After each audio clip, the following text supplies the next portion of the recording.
Un saluto a voi tutti e ben trovati a questo nuovo appuntamento con il meteo. Per quanto riguarda il tempo del weekend iniziamo con una mappa in quota circa 5500 metri che ci fa vedere una cosa interessante con quei colori in rosso e in arancio. A proposito, una mappa incentrata su sabato ma su domenica non cambiano le cose.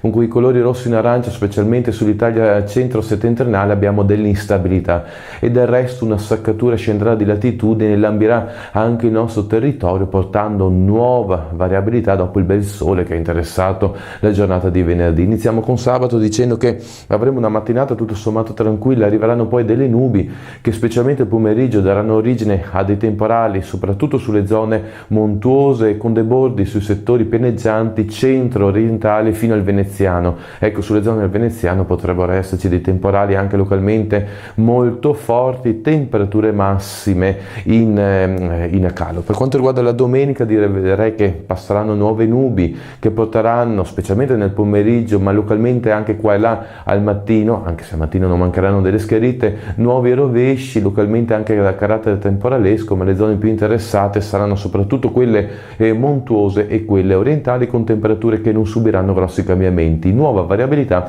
anche a inizio della nuova settimana. Con ora ho detto tutto, auguro a voi tutti un buon seppur variabile weekend e se avete tempo e voglia ci vediamo nel prossimo appuntamento.